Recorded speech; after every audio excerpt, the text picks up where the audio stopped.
ये कहानी एक हरीश नाम के आदमी की है, जो कि नागपुर नाम के गांव में अपनी बेटी किरण के साथ रहता था। हरीश अपनी बेटी किरण से बहुत प्यार करता था। किरण की मां नंदिनी का देहांत किरण को जन्म देते समय ही हो गया था, जिस वजह से बचपन से ही किरण को हरीश ने अकेले पाला था। हरीश ने किरण को कभी भी मां की कमी का एहसास नहीं होने दिया था। हरीश किरण की हर एक ख्वाहिश को पूरा करने की पूरी कोशिश करता था। हरीश ने किरण का एडमिशन शहर के सबसे बड़े कॉलेज में करवाया था, जिसकी फीस भरने के लिए हरीश दिन रात एक करके मेहनत मजदूरी करता था। मेहनत मजदूरी करके उसे जो भी पैसे मिलते, उससे वो किरण की कॉलेज की फीस भर देता था। कॉलेज शहर में होने की वजह से किरण शहर में ही रहती थी। एक दिन संडे की छुट्टी पर किरण अपने घर आई। हरीश किरण को देखकर बहुत खुश हुआ। कुछ देर बातें करने के बाद और खाना खाने के बाद किरण हरीश से कहती है, पिताजी, अगले महीने से मेरे एग्जाम है, तो मैं हॉस्टल में ही रहकर पढ़ाई करूंगी। अब मैं एग्जाम के बाद ही घर आऊंगी। आप अपना ध्यान रखना। और पिताजी, मेरे कपड़े पुराने हो गए हैं, तो कुछ पैसे कपड़ों के लिए भी भेज देना। तू चिंता मत कर मेरी बेटी, मैं भिजवा दूंगा। तुम बस अपनी पढ़ाई पर ध्यान दो। और हाँ बेटा, तुम अपना ख्याल रखना। किरण के जाने के बाद हरीश अपनी मजदूरी के काम में लग जाता है। ऐसे ही दिन बीत रहे थे। 1 महीने से भी ऊपर हो चुका था, लेकिन किरण इस बार अपने पिताजी से मिलने घर नहीं आई। तो हरीश को किरण की बहुत फिक्र हो रही थी, इसलिए वो उससे मिलने शहर के कॉलेज में चला जाता है। किरण अपने दोस्तों के साथ पार्क में खड़ी बातें कर रही थी। तभी वो अपने पिता को अपने पास आते देखती है, तो वो उठकर उनके पास जाकर कहती है, पिताजी, आप यहाँ क्यों आ गए? जल्दी से बाहर चलिए, मैं आपसे यहाँ सबके सामने बात नहीं कर सकती। पर क्यों बेटा, क्या हुआ? मैं भी तो देखूं कि तुम कहाँ रहती हो और कहाँ पढ़ती हो, और तुम्हारे दोस्त कैसे हैं? पिताजी, क्यों आप मेरी बेइज्जती करवा रही हो? आप देख रहे हो ना, यहाँ सब लोग अच्छे घर से हैं। सबके माता पिता अच्छे बिजनेस करते हैं। अगर आप फटे पुराने कपड़ों में मेरे दोस्तों से मिलने गए, तो सब मेरा बहुत मजाक उड़ाएंगे। देखो, आप बुरा मत मानो, आप घर चले जाओ। मैं छुट्टी होने पर आपसे मिलने घर आऊंगी। अब आप जाइए पिताजी, प्लीज। किरण की बातें सुनकर हरीश उदास होकर घर वापस आ जाता है। उधर किरण की सहेली प्रिया किरण से पूछती है, किरण, ये आदमी कौन था और तुम उससे क्या बातें कर रही थी? वो तो दिखने में काफी गरीब लग रहा था। कहीं तुम्हारे पिताजी तो नहीं थे? क्या वो? अरे नहीं, वो आदमी रास्ता भूल गया था और गलती से इधर आ गया बेचारा, तो मैं उसे रास्ता बता रही थी। मुझे तो बहुत परेशान लग रहा था वो आदमी। लगता है उनके बच्चे नहीं हैं, तभी तो बेचारा अकेले इधर उधर भटक रहा था। अच्छा, मैं चलती हूँ। मेरे पिताजी अमेरिका से बहुत सारे गिफ्ट लेकर आए हैं। बाय। बाय प्रिया। इधर हरीश घर आकर अपनी पत्नी की तस्वीर के सामने बहुत रोता है और कहता है, देख रही हो अपनी लाडली को? अब उसे मुझे सबके सामने पिता कहने में भी शर्म आ रही है। अगर तुम जिंदा होती तो आज मुझे ये दिन नहीं देखना पड़ता। अगले दिन कॉलेज में प्रिया किरण और अपनी बाकी सहेलियों से कहती है, यार, एक गुड न्यूज है, मेरी शादी तय हो गई है और तुम सबको मेरी शादी के फंक्शन में आना है। क्यों नहीं, मैं तो जरूर आऊंगी। आखिर मेरी बेस्ट फ्रेंड की शादी जो है।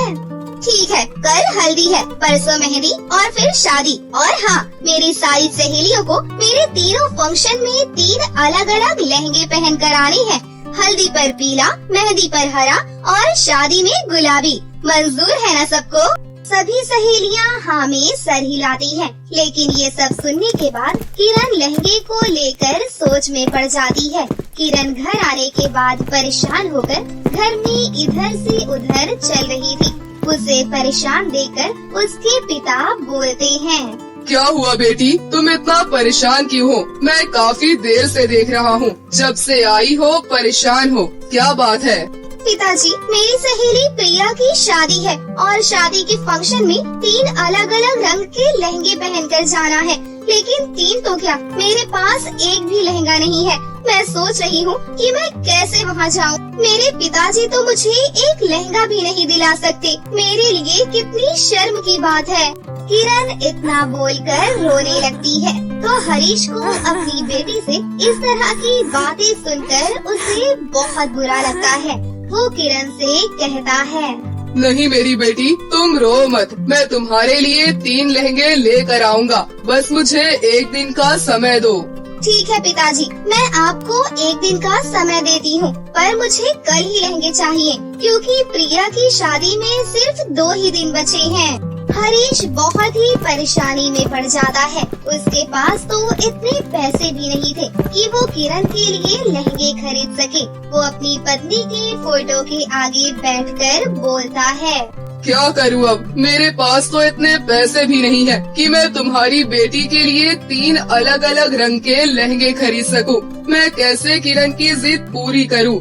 अब तुम ही मुझे कोई रास्ता दिखाओ। इतना बोलकर हरीश सोचते सोचते सो जाता है। तभी उसके सपने में उसकी पत्नी आकर बोलती है, किरण के पिताजी, काली पहाड़ी के पीछे एक जादुई झरना है। आप उस झरने के पास जाकर वहाँ से लहंगा लाकर किरण को दे देना।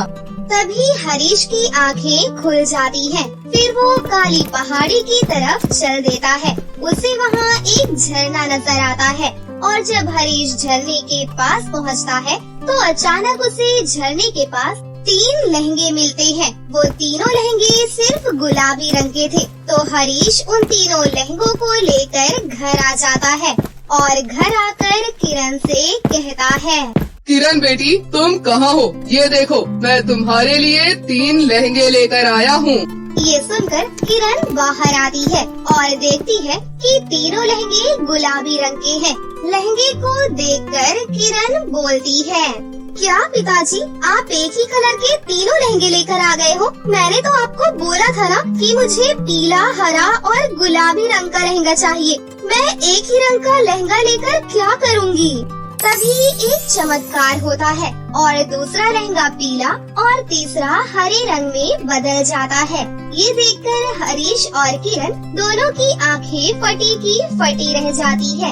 ये देखकर किरण बोलती है, वाह पिताजी, ये लहंगा तो जादुई है। आप ये लहंगा कहाँ से लेकर आए हैं? बेटी, ये लहंगे तुम्हारी मम्मी ने जादुई झरने के द्वारा तुम्हारे लिए भिजवाए हैं, लेकिन मुझे ये नहीं बताया कि ये जादुई लहंगे हैं। बेटा, अब तुम जाओ और लहंगा पहनकर तैयार हो जाओ। अपने पिता के कहने पर किरण पीले रंग का लहंगा पहनकर तैयार हो जाती है और तैयार होकर अपनी सहेली प्रिया की हल्दी की रस्म में चली जाती है। लहंगा पहनकर किरण बहुत ज्यादा सुंदर लग रही थी। सभी की नजर किरण की तरफ ही थी। ये सब देखकर किरण को बहुत खुशी हो रही थी। दूसरे दिन मेहंदी की रस्म में किरण हरे रंग का लहंगा पहनकर फंक्शन में जाती है और बेहद खूबसूरत लगती है। किरण को देखकर उसकी सहेलियां कहती है, ये देखो किरण आ गई। किरण, तुम इस लहंगे में एकदम अलग ही लग रही हो। हल्दी के फंक्शन में भी सब तुम्हें ही देख रहे थे और आज भी सब दुल्हन को छोड़कर तुम्हारे आने का ही इंतजार कर रहे थे। बहुत ही अच्छी लग रही हो तुम। वैसे तुमने ये लहंगा कहाँ से लिया है? ये लहंगा मेरे पिताजी लेकर आए थे। तभी उसकी सहेली प्रिया आती है और किरण से कहती है, किरण, तुम बहुत ही खुशनसीब हो जो तुम्हें इतने अच्छे पिता मिले हैं जो तुम्हारी हर खुशी का ख्याल रखते हैं। लेकिन मेरे पिताजी को अपनी बेटी की शादी में आने के लिए समय ही नहीं है। आज भी उन्हें काम से फुर्सत नहीं है कि वो मेरी शादी में आ सके। उन्होंने मुझे हर चीज दी, जो मांगा सब दिया, लेकिन मुझे उन्होंने कभी भी अपना प्यार और समय नहीं दिया। उनकी कमी हमेशा मेरी जिंदगी में रहेगी। लेकिन तुम बहुत खुशनसीब हो किरण। प्रिया की ये बात सुनकर किरण को अपने पिता के प्यार का एहसास होता है। फंक्शन खत्म होने के बाद वो अपने घर जाकर अपने पिताजी से बोलती है, पिताजी, आप बहुत अच्छे हो। आप मुझे माफ कर दीजिए। आपके मजदूर और गरीब होने की वजह से मैंने हमेशा खुद को छोटा माना, लेकिन मैं बहुत अमीर हूँ क्योंकि मेरे पास पिता की दौलत है। मम्मी के गुजर जाने के बाद आपने कभी भी मुझे मम्मी की कमी का एहसास नहीं होने दिया। आपने मेरी हर जरूरतों को पूरा करने के लिए दिन रात एक कर दिए और बदले में मैंने आपका अपमान किया। मुझे माफ कर दीजिए पिताजी, मैं ऐसा कभी नहीं करूँगी। पिताजी, आप कल मेरे साथ प्रिया की शादी में चलोगे? नहीं बेटा, मेरे पास एक भी अच्छे कपड़े नहीं है पहनने को। तुम इतनी सुंदर लगोगी और मैं तुम्हारे साथ चलूंगा तो बिल्कुल भी अच्छा नहीं लगूंगा। तुम वहाँ अकेले ही चले जाना। ये कैसी बातें कर रहे हैं पिताजी? आप मेरे पिता हैं। आप मुझे हर रूप में स्वीकार हो। आपको कल मेरे साथ शादी में चलना है और हाँ, मैं आपको अपने सारे दोस्तों से भी मिलवाऊंगी।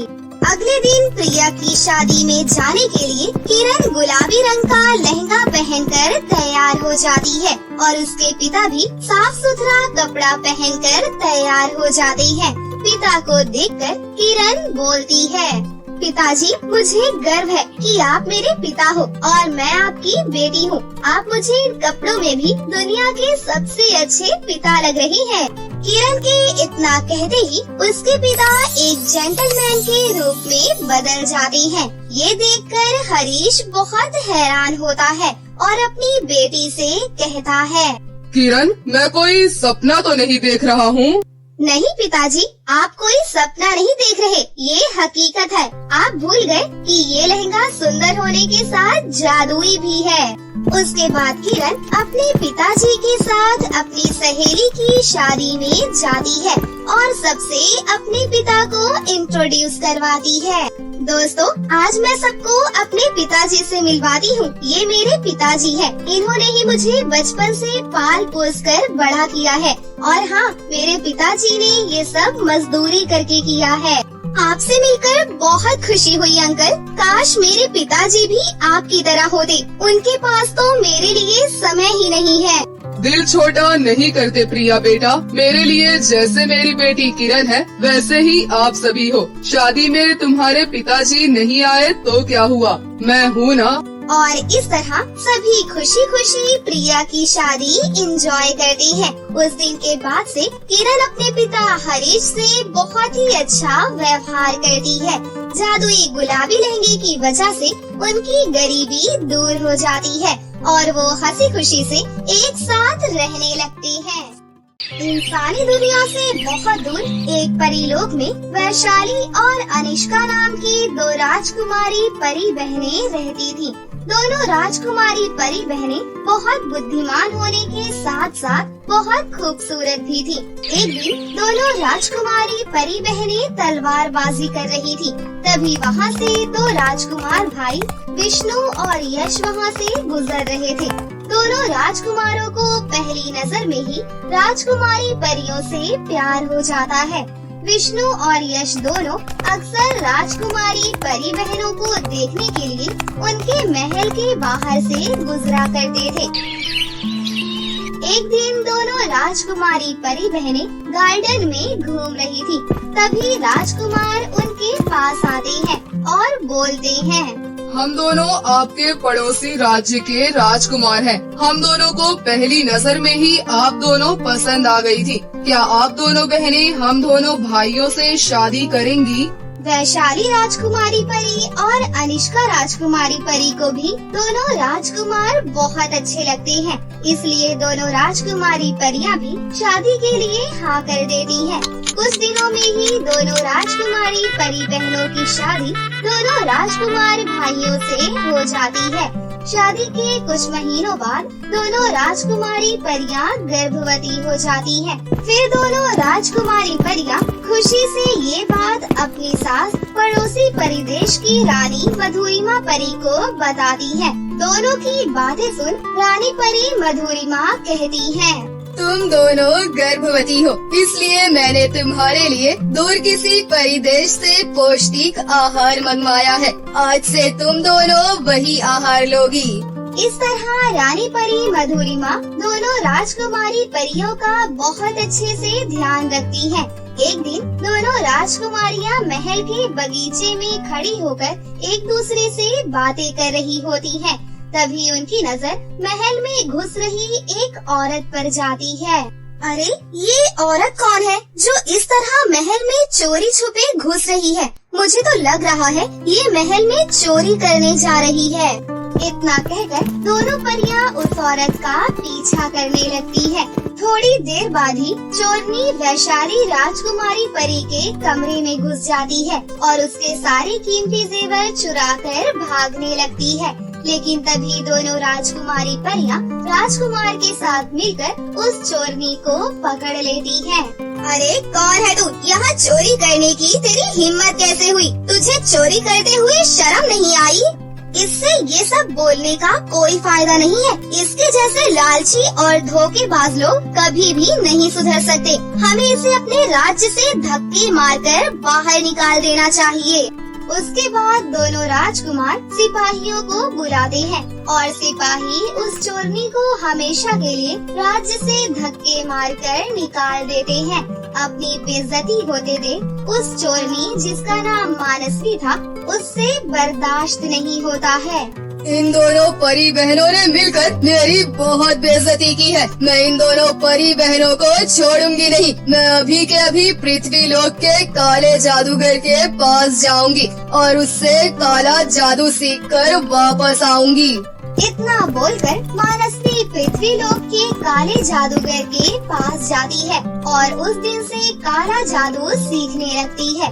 ऐसे ही कुछ महीने बीत जाते हैं और मानसी एक दुष्ट जादूगरनी बन जाती है। जादूगरनी बनते ही मानसी जादूगरनी का रूप ले लेती है और दोनों राजकुमारी परी बहनों के पास जाती है।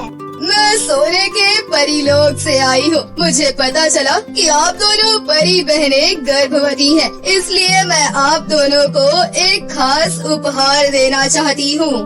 अरे वाह, ये तो बहुत अच्छी बात है। लेकिन तुम हम दोनों को कौन सा उपहार देना चाहती हो? जरा दिखाओ तो।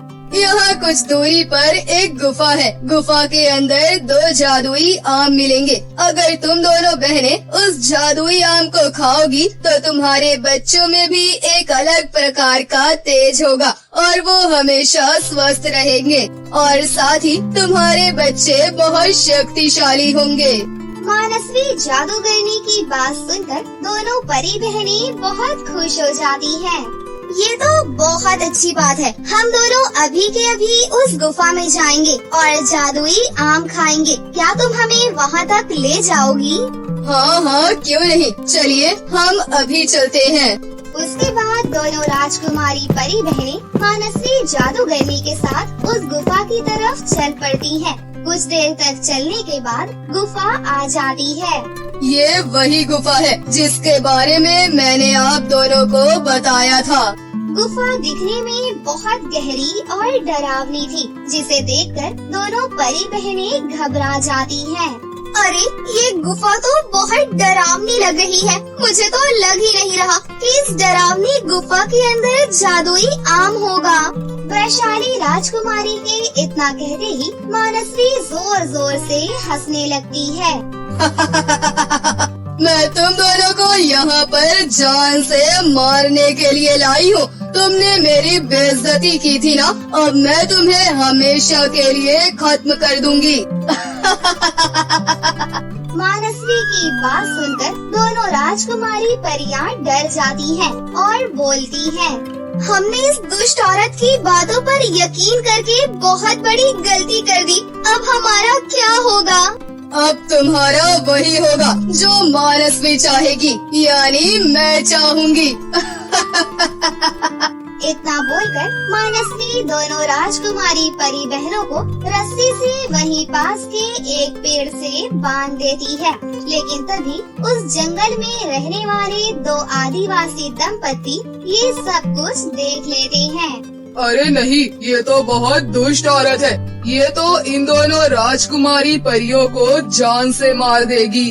हाँ चलिए, हम अभी दोनों राजकुमारी परियों की जान बचाते हैं। इतना बोलकर दोनों आदिवासी दंपति अपने हाथ में तलवार लेकर मानसी के सामने खड़े हो जाते हैं दोनों आदिवासी दंपत्ति के हाथ में तलवार देखकर मानसवी डर जाती है।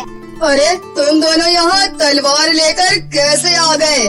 ये हमारा ही घर है, लेकिन तू यहाँ इन दोनों राजकुमारी परियों को बंदी बनाकर क्यों लाई है? अगर तूने दोनों मासूम गर्भवती राजकुमारी परियों को नहीं छोड़ा तो मैं इस तलवार से तेरे टुकड़े टुकड़े कर दूंगी। ये सब सुनकर मानसवी बहुत ज्यादा डर जाती है और अपनी जान बचाने के लिए वहाँ से भागने की कोशिश करती है, लेकिन तभी आदिवासी औरत उसको पकड़ लेती है और उस पर तलवार से हमला कर देती है। तभी मानसवी रोते हुए बोलती है, ये क्या हो गया? मैं अपने ही बिछाए जाल में फंस गई। इतना बोलकर मानसवी अपना दम तोड़ देती है और इस तरह हमेशा के लिए मानसवी का खात्मा हो जाता है। उसके बाद दोनों राजकुमारी परी बहनें आदिवासी दंपत्ति का शुक्रिया अदा करते हैं। हमारी और हमारे बच्चों की जान बचाने के लिए आप दोनों का बहुत बहुत शुक्रिया। इतना कहकर वैशाली राजकुमारी परी और अनिष्का राजकुमारी परी वहाँ से अपने महल की तरफ चल पड़ती हैं। और थोड़ी देर बाद जब दोनों राजकुमारी बहनें अपने महल लौट आती हैं, तो उन्हें देख पूरा राजमहल बहुत खुश होता है। फिर राजकुमारी परियां दोनों राजकुमारों से अपने ऊपर बीते हुए पल के बारे में बताती है। फिर राजकुमार उस आदिवासी दंपत्ति को खूब सारे उपहार देते हैं, जिन्होंने दोनों राजकुमारी परियों की जान बचाई थी। और ऐसे ही हंसी खुशी 3 महीने और बीत जाते हैं। फिर वैशाली राजकुमारी परी एक लड़के और अनिष्का राजकुमारी परी एक लड़की को जन्म देती है। बच्चों के जन्म के बाद महल में चारों तरफ जश्न मनाया जाता है और सभी हंसी खुशी से रहने लगते हैं। तो दोस्तों, कैसी लगी आपको हमारी ये कहानी? अगर आपको हमारी कहानी अच्छी लगी हो तो इसे जरूर लाइक करें, साथ ही हमारे चैनल को सब्सक्राइब भी कर लें और बेल आइकन को दबाना ना भूलें। मिलते हैं अगली वीडियो में। धन्यवाद।